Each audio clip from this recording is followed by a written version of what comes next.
നമസ്കാരം. 20th അവറാണ് നിഗൂഢതകളുടെ 20-ാം മണിക്കൂർ. വിവാഹം കഴിഞ്ഞ പെൺകുട്ടി 5 മാസം മാത്രമാണ് ആ ഭർത്തൃ വീട്ടിൽ അവൾ ഉണ്ടായിരുന്നത്. ഇപ്പോഴിതാ മരിച്ച നിലയിലാണ്. അവളുടെ ഭർത്തൃ മാതാവ് ഒരു മുൻ ജഡ്ജിയാണ്. അതുകൊണ്ട് തന്നെ അസ്വാഭാവിക മരണം തേച്ചുമാച്ചു കളയുമെന്നുള്ള പരാതി പറയുന്നു ആ വീട്ടുകാർ. എന്തായിരിക്കും ആ പെൺകുട്ടിക്ക് സംഭവിച്ചത്? വിശദമായി നോക്കാം. സ്വാഗതം ഒരിക്കൽ കൂടി.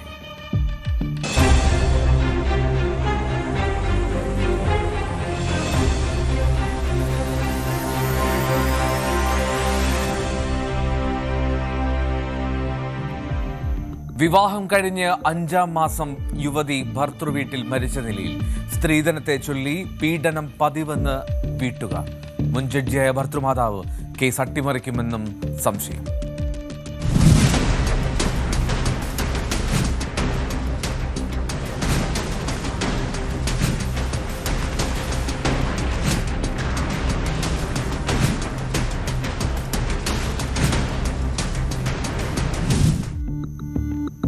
ഭോപ്പാലിലാണ് ഈ സംഭവം. ആ പെൺകുട്ടി നോയിഡ സ്വദേശിനിയാണ്. 33-കാരിയായിട്ടുള്ള തുഷ ശർമ്മ. തിഷ എന്നാണ് അവളുടെ പേര്. അഭിഭാഷകനായിട്ടുള്ള സമർത്ഥ് സിംഗുമായി ഈ തുഷയുടെ വിവാഹം നടന്നത് ഈ കഴിഞ്ഞ ഡിസംബറിലാണ്, 2025 ഡിസംബറിൽ. ഈ ചൊവ്വാഴ്ച രാത്രിയിൽ തുഷ മരിച്ച വിവരം തുഷയ്ക്ക് ശ്വാസമില്ല എന്നാണ് ആ കുടുംബത്തെ അറിയിക്കുന്നത്.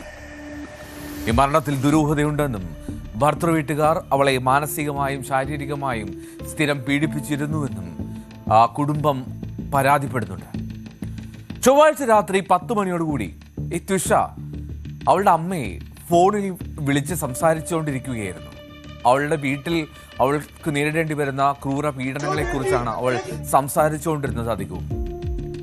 പെട്ടെന്നാണ് ഇവളുടെ ഭർത്താവ് മുറിയിലേക്ക് വന്നത്. അപ്പോൾ ആ സംസാരം പെട്ടെന്ന് അവസാനിപ്പിക്കുകയും ചെയ്തു. എന്താണ് സംഭവിച്ചതെന്ന് അങ്ങേ തലയിലുണ്ടായിരുന്ന അമ്മയ്ക്കും ഒരു വ്യക്തത കിട്ടിയില്ല.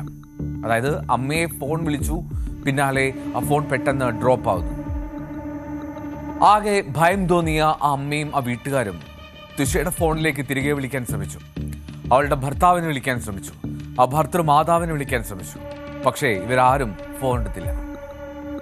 ഏതാണ്ട് 10:20 തുഷയ്ക്ക് ശ്വാസമില്ല എന്നുള്ള വിവരം ആ ഭർത്തൃ വീട്ടുകാർ ഇവളുടെ വീട്ടുകാരെ വിളിച്ചറിയിക്കുകയാണ്. ഈ തുഷയുടെ സഹോദരനും സൈനിക ഉദ്യോഗസ്ഥനുമായിട്ടുള്ള മേജർ ഹർഷിത്താണ് ഇക്കാര്യങ്ങൾ പറയുന്നത്. ഹർഷിത്താണ് ഈ സംശയം പ്രകടിപ്പിക്കുന്നതും ആ മരണത്തിലെ അസ്വാഭാവികതയെക്കുറിച്ച്. എന്താണെങ്കിലും ആശുപത്രിയിൽ എത്തിച്ചു അവളുടെ ശരീരം. അതിനും എപ്പോഴേ മുമ്പ് തന്നെ മരണം സംഭവിച്ചിരുന്നു. ആശുപത്രിയിലേക്ക് വെറും 10 മിനിറ്റ് മാത്രം ദൂരമുള്ള സ്ഥലത്താണ് ആ ഭോപ്പാലിലെ വീട് എന്നാണ് ആ വീട്ടുകാർ പറയുന്നത്. പക്ഷേ ആശുപത്രിയിൽ എത്തിച്ചത് ഏതാണ്ട് 1.5 മണിക്കൂറോളം വൈകിയാണ്. ക്രൂരമായിട്ടുള്ള ഗാർഹിക പീഡനം നടന്നിരുന്നു എന്നാണ് മേജർ ഹർഷിത്ത് അവളുടെ സഹോദരൻ ആരോപിക്കുന്നത്. ജനിക്കാൻ പോകുന്ന കുഞ്ഞിനെക്കുറിച്ച് മോശം കാര്യങ്ങൾ പ്രകടിപ്പിക്കുകയും അവളെ മാനസികമായി തളർത്തുകയും ചെയ്തു. അതുവഴി അവളെ ഗർഭഛിദ്രത്തിന് അവർ നിർബന്ധിച്ചു. മരിക്കുന്നതിന് ഒരാഴ്ച മുമ്പ് മാത്രമാണ് തുഷ ആ ഗർഭഛിദ്രം നടത്തിയത്. മാത്രമല്ല, പിതാവ് അവളുടെ അച്ഛൻ നൽകിയ 20 ലക്ഷം രൂപയോളം ഉള്ള ഓഹരി നിക്ഷേപങ്ങളുണ്ട്.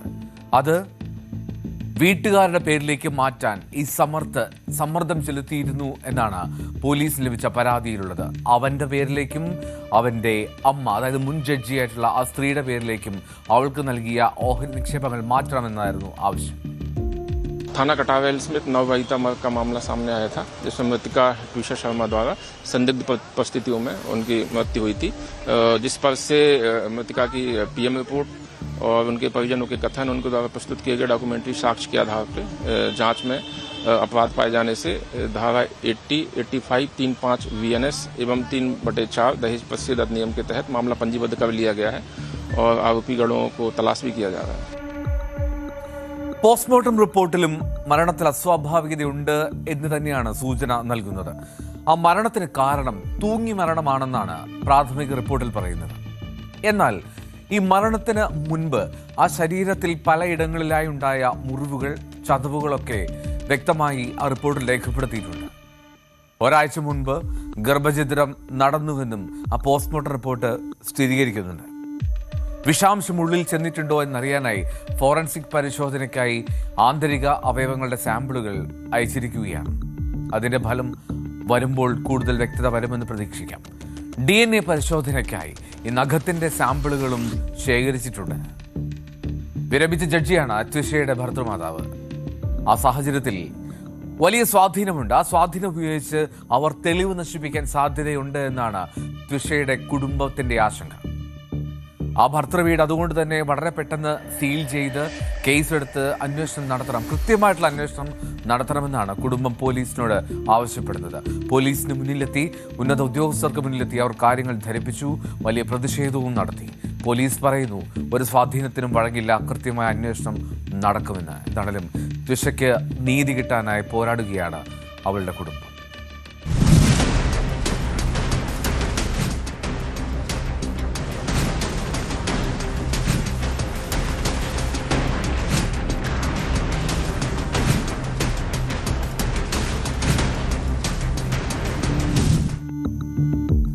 ഭാര്യയുടെ സഹോദരിയോട് പ്രണയം, വിവാഹം കഴിക്കണമെന്ന ആവശ്യം തള്ളിയതോടുകൂടി അരും കൊലപാതകത്തിന് ശേഷം ജീവനൊടുക്കി യുവാവ്.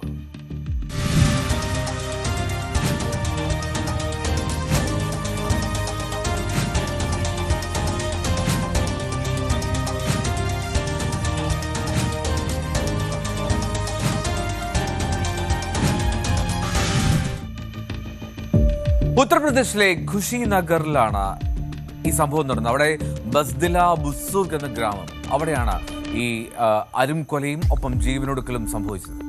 ബീഹാറിലെ ഗോപാൽഗഞ്ച് സ്വദേശിയായിട്ടുള്ള 25 വയസ്സുള്ള ജിതേന്ദ്ര പ്രജാപതി എന്നാണ് ആ യുവാവിന്റെ പേര്. 18 വയസ്സുള്ള നൈന എന്ന പെൺകുട്ടി, അവളെയാണ് കൊന്നുകളഞ്ഞത്. പൂട്ടിയിട്ട മുറിയിൽ നിന്ന് തുടർച്ചയായി വെടിയൊച്ച കേൾക്കുന്നത് കേട്ടാണ് ബന്ധുക്കളും അയൽവാസികളും അവിടേക്ക് ഓടിയെത്തിയത്. ആ ജിതേന്ദ്രയുടെ ഭാര്യയുടെ ഇളയ സഹോദരിയാണ് നൈന. അവളോടുള്ള പ്രണയമാണ് ഇങ്ങനെയൊരു ദാരുണ സംഭവങ്ങളിലേക്ക് നയിച്ചത് എന്നാണ് പോലീസ് പറയുന്നത്. 1 വർഷം മുമ്പ് മാത്രമായിരുന്നു ഈ നൈനയുടെ മൂത്ത സഹോദരിയായിട്ടുള്ള ബേബിയെ ഇയാൾ വിവാഹം കഴിക്കുന്നത്. വിവാഹശേഷം പതിവായി ഈ ഭാര്യ വീട്ടിൽ പോകാറുണ്ട്. ഈ സമയങ്ങളിലെല്ലാം നൈനയുമായി അയാൾ ബന്ധം സ്ഥാപിക്കാൻ ശ്രമിച്ചു. അങ്ങനെ ആ ബന്ധം മെല്ലെ വളരുകയും ചെയ്തു. വീട്ടുകാർ പലവട്ടം അയാൾക്ക് താക്കീത് നൽകിയതാണ്, പക്ഷേ പിന്മാറാൻ തയ്യാറായിരുന്നില്ല. ഈ നൈനയുമായി, ഇളയ സഹോദരിയുമായി പ്രണയത്തിലാണ് എന്നും അവളെ വിവാഹം കഴിക്കണമെന്നും ജിതേന്ദ്ര ആ വീട്ടുകാർക്ക് മുന്നിൽ നിരന്തരം ആവശ്യപ്പെട്ടുകൊണ്ടേയിരുന്നു. പക്ഷേ അയാളുടെ ഭാര്യയായിട്ടുള്ള ബേബി ഇക്കാര്യങ്ങളൊന്നും അവളുടെ വീട്ടുകാർ അറിയിച്ചിരുന്നില്ല. കാരണം ആ വിവാഹബന്ധം എങ്ങാനും തകരുമോ എന്നുള്ള ആശങ്കയും പേടിയുമൊക്കെയായിരുന്നു അവർക്ക്. പക്ഷേ ഈ നിരന്തരം തന്നെ ഇയാൾ ഇക്കാര്യം സമ്മർദ്ദം ചെലുത്തിക്കൊണ്ടിരുന്നു വീട്ടിൽ നൈനയെയും. ആ കൊലപാതകം നടന്നതിന്റെ തലേ ദിവസം ബാങ്കിലേക്ക് പോകുന്നു എന്ന് പറഞ്ഞാണ് ജിതേന്ദ്ര ആ ചൊവ്വാഴ്ച ദിവസം വീട്ടിൽ നിന്നിറങ്ങിയത്. ഭാര്യ ബേബിയോട് അങ്ങനെയാണ് പറഞ്ഞത്. എന്നിട്ട് അയാൾ പോയത് നേരെ അയാളുടെ ഭാര്യ വീട്ടിലേക്കാണ്, അതായത് ഈ ബേബിയുടെ വീട്ടിലേക്ക്. അന്ന് രാത്രി അവിടെ തങ്ങി. ബുധനാഴ്ച പിറ്റേ ദിവസം രാവിലെ 9 മണിയോടുകൂടി പ്രഭാത ഭക്ഷണവുമായി ഈ ഇളയ സഹോദരി നൈന അയാളുടെ മുറിയിലേക്ക് എത്തിയപ്പോൾ അയാൾ വളരെ പെട്ടെന്ന് വാതിൽ അകത്തു നിന്ന് പൂട്ടി. അതിന് പിന്നാലെ തർക്കങ്ങളും സംസാരവും ഉണ്ടായി. ഇരുവരും തമ്മിലുള്ള തർക്കം രൂക്ഷമായി. ആ മുറിക്കുള്ളിൽ നിന്ന് ഉച്ചത്തിലുള്ള നിലവിളിയും ശബ്ദവും ബഹളവും ഒക്കെ കേട്ട് ഈ വീട്ടുകാർ വാതിലിനടുത്തേക്ക് ഓടിയെത്തി. വാതിൽ തുറക്കാനൊക്കെ ആവശ്യപ്പെട്ടു, പക്ഷേ മറുപടി ഒന്നും നൽകിയില്ല. പെട്ടെന്ന് പിന്നീട് കേൾക്കുന്നത് ഒരു വെടിയൊച്ചയാണ്. അത് കഴിഞ്ഞ് 2 വെടിയൊച്ച കൂടി. ഈ വിവരം അറിഞ്ഞെത്തിയ പോലീസാണ് വാതിൽ പൊളിച്ച് അകത്തേക്ക് കയറുന്നത്. ഈ അകത്ത് കിടന്ന പോലീസ് സംഘം കണ്ടത് ഈ രക്തത്തിൽ കുളിച്ചു കിടക്കുന്ന 2 മൃതദേഹങ്ങളാണ്. ആ പെൺകുട്ടിയുടെ നെറ്റിയിലും നെഞ്ചിലും വെടിയേറ്റിട്ടുണ്ടായിരുന്നു എന്നാണ് പോലീസ് പറയുന്നത്. ആ വീട്ടുകാർക്ക് സഹിക്കാൻ കഴിയുന്നതിനും അപ്പുറത്താണ്. അവരുടെ അമ്മ പറയുന്നു പലവട്ടം അവനെ താക്കീത് ചെയ്തതാണ് ഇങ്ങനെ ഒരു ബന്ധവുമായി വീട്ടിലേക്ക് വരരുത് എന്ന്.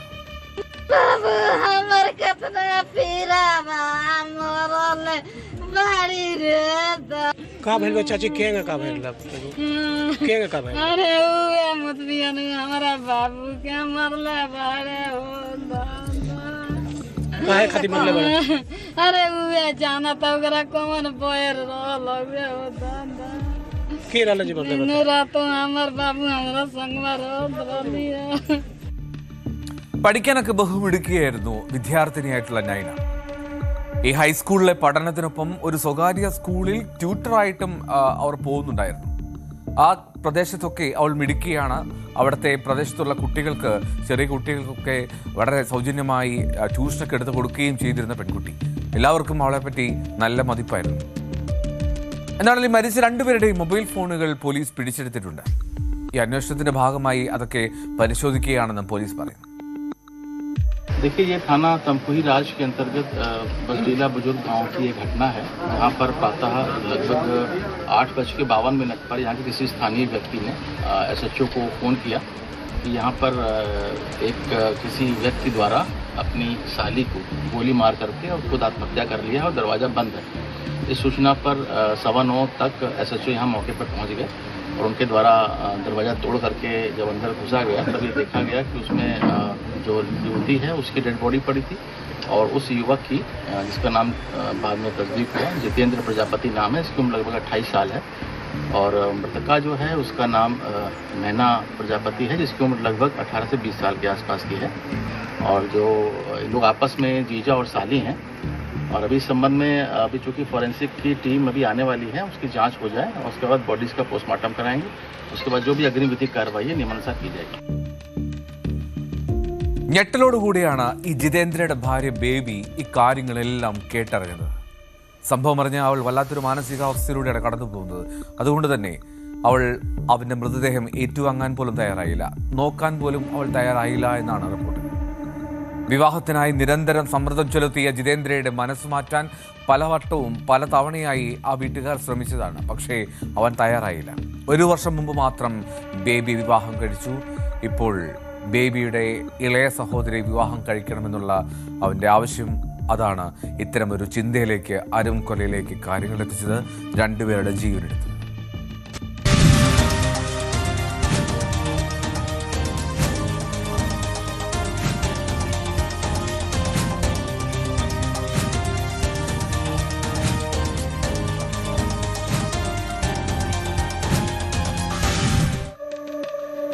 യുവ എഞ്ചിനീയറെ കൊന്ന വീപ്പയിലാക്കിയത് കാമുകിയും ഭർത്താവും സഹോദരനും ചേർന്ന്. നിർണായകമായത് മൊബൈൽ ലൊക്കേഷൻ വിവരങ്ങൾ.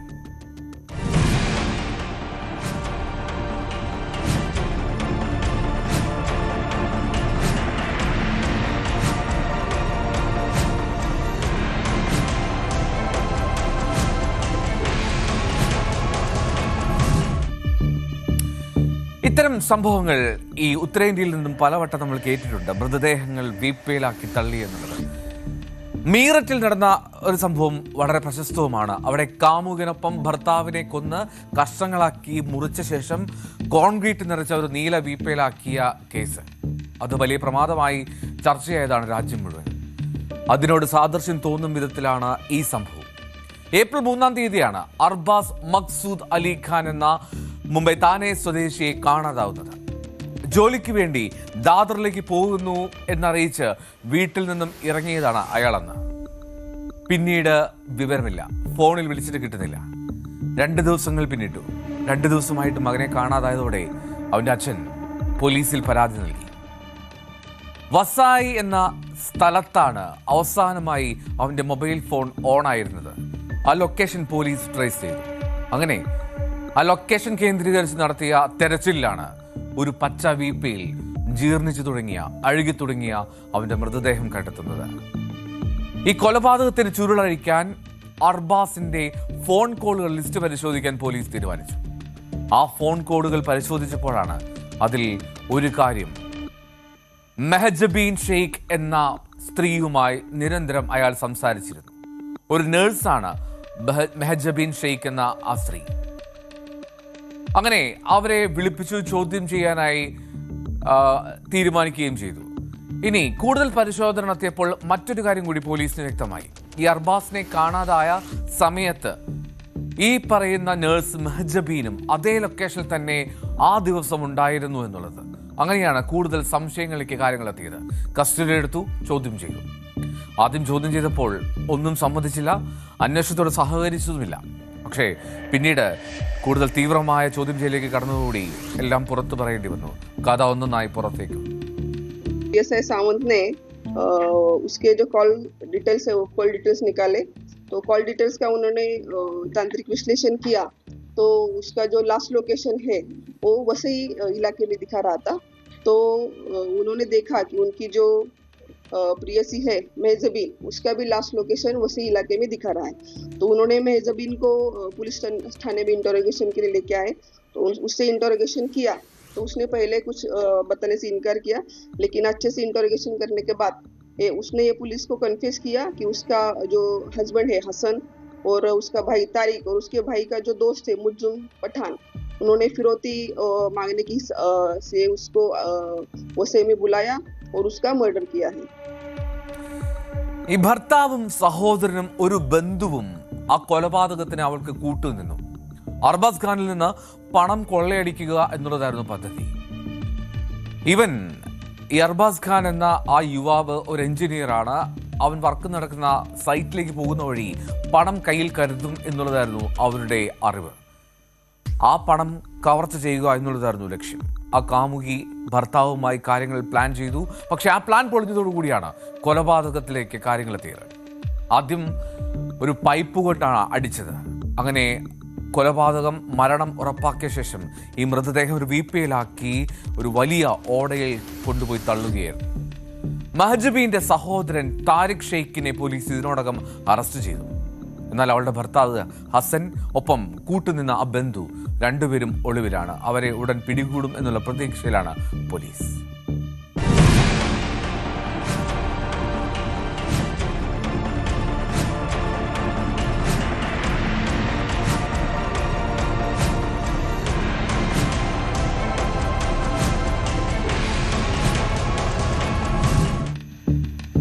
തിരികെ എത്താം ഇടവേളയ്ക്ക് ശേഷം.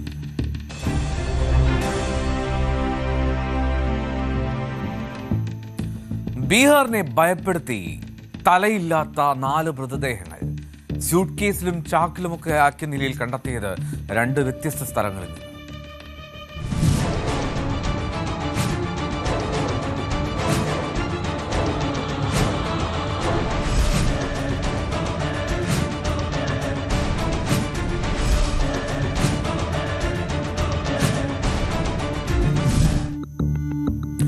ബീഹാറിലെ കൈമൂർ ജില്ല, അവിടെ 2 വ്യത്യസ്ത സ്ഥലങ്ങളിൽ നിന്നായിട്ടാണ് ഈ 4 തലയില്ലാത്ത മൃതദേഹങ്ങൾ പോലീസ് കണ്ടെത്തുന്നത്. 4 ദിവസങ്ങൾക്ക് ശേഷം 4 മൃതദേഹങ്ങൾ അത് തിരിച്ചറിയാനും കഴിഞ്ഞിട്ടില്ല. ആ മൃതദേഹം കണ്ടെത്തി 4 ദിവസങ്ങൾ പിന്നിട്ടു. കാരണം ഇതുവരെയും തല എവിടെയാണെന്ന് കണ്ടെത്താൻ കഴിയാത്തതാണ് അതിലെ പ്രധാന പ്രശ്നം. ആദ്യം 2 മൃതദേഹങ്ങൾ കണ്ടെത്തുന്ന സംഭവം റിപ്പോർട്ട് ചെയ്യുന്നത് 2 ദിവസം മുമ്പാണ്. അതിന് 48 മണിക്കൂർ കഴിഞ്ഞപ്പോഴാണ് രണ്ടാമത്തെ സ്ഥലത്തും സമാനമായ രീതിയിൽ ഇങ്ങനെ മൃതദേഹങ്ങൾ കണ്ടെത്തുന്നത്. ഈ തലയില്ലാത്ത 2 മൃതദേഹങ്ങൾ കൂടി പോലീസ് കണ്ടെടുത്തതോടുകൂടി ആ നാട്ടിൽ ഒരു ഭീതി ഉണ്ടായിട്ടുണ്ട്. രാംഗഡ് പോലീസ് സ്റ്റേഷൻ കീഴിലുള്ള അഭൈഡൈ കനാലിൻ്റെ സമീപത്താണ് 2 പ്ലാസ്റ്റിക് ചാക്കുകളിലായി ഒരു സ്ത്രീയുടെയും ഒരു കുട്ടിയുടെയും എന്ന് കരുതുന്ന ശരീരഭാഗങ്ങൾ ഏറ്റവും ഒടുവിൽ കണ്ടെത്തിയത്.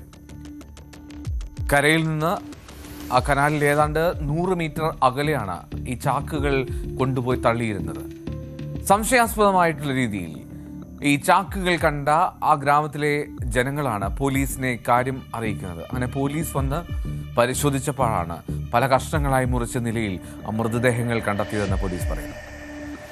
रामगढ़ थाना अंतर्गत 10 मई 2026 को दुर्गावती नदी में एक अज्ञात शव बरामद हुआ। शव के कुछ हिस्से बरामद हुए थे और कल दिनांक 12/5/2026 को भी रामगढ़ थाना अंतर्गत अमैदे गांव के पास क्रमनासा नहर के किनारे 2 बॉडी के कुछ हिस्से प्राप्त हुए हैं। और हम लोग अभी प्रथम दृष्टया उसी मामले से जोड़ करके देख रहे हैं, क्योंकि कहीं भी पूरी बॉडी नहीं मिली।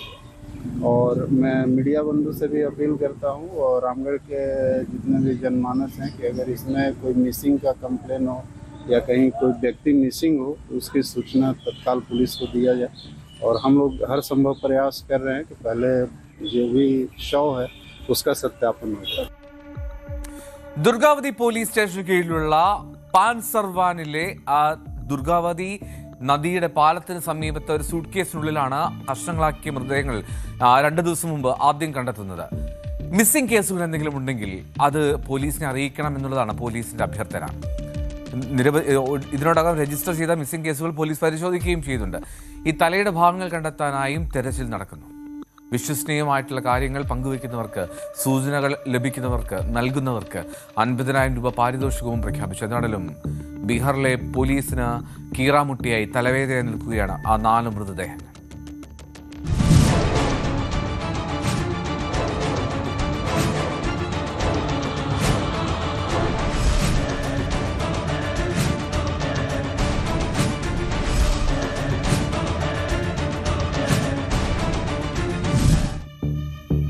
തുനി പറഞ്ഞ സമയോടെ പൂർണ്ണമാവുകയാണ്. വീണ്ടും നാളെ കാണാം 20 മണിക്കൂർ.